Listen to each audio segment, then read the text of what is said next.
My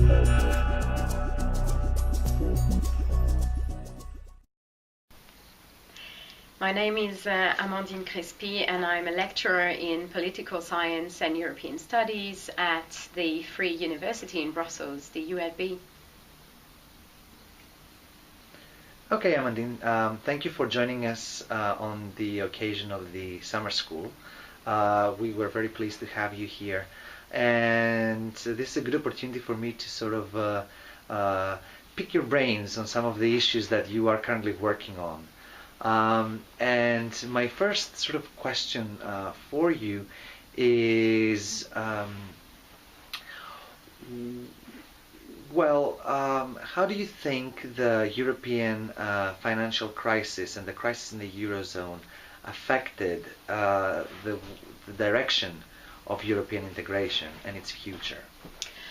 I think this crisis has revealed something very interesting about European integration, which is that there is no single direction of European integration, and there is no single project for the EU. I think in the past, European integration has often been described as a project going in one direction, and clearly what has been questioned with this crisis is that there is only one possible model, and through the very issue of monetary union and the Eurozone, what has been increasingly questioned is the one-size-fits-all type of policy.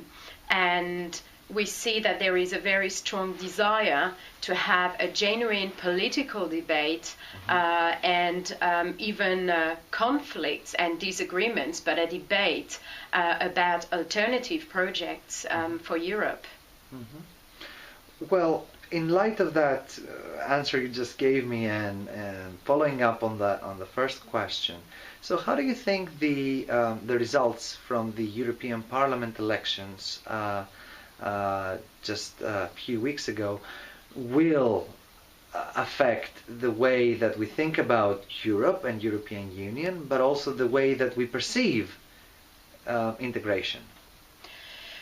Well, I think this election has revealed a trend which has been present throughout the second half of the 1990s and the 2000s, which is the fact that a lot of people are starting having issues with the European integration process.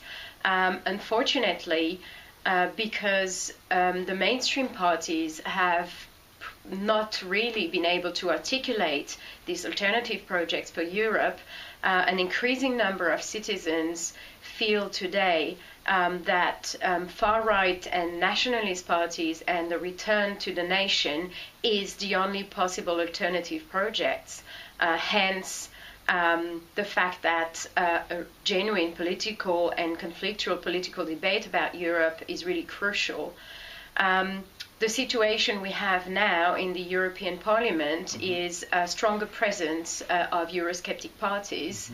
It is very difficult to predict to what extent they will have an influence in terms of impeding or blocking the actual functioning of the European Parliament. In the past, what we know from past experiences is that these MEPs from Eurosceptic groups have not proved to be really engaged with European politics. They tend to have to commit more in national politics. They don't come to actually sit in Brussels very often.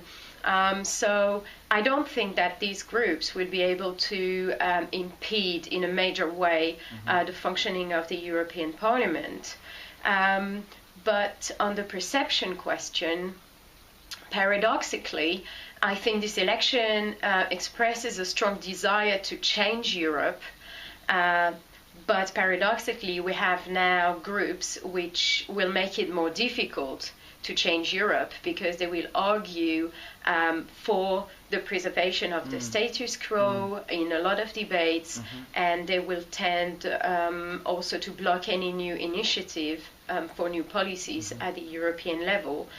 So I'm not sure how this will play out, but potentially it makes it a little bit difficult to reform Europe unless there is a reaction of the main political groups, the Social Democrats and the Conservatives, to actually bring new initiatives underway, which will, for example, in the current situation, would mean, let's say, more investment to stimulate growth, for example.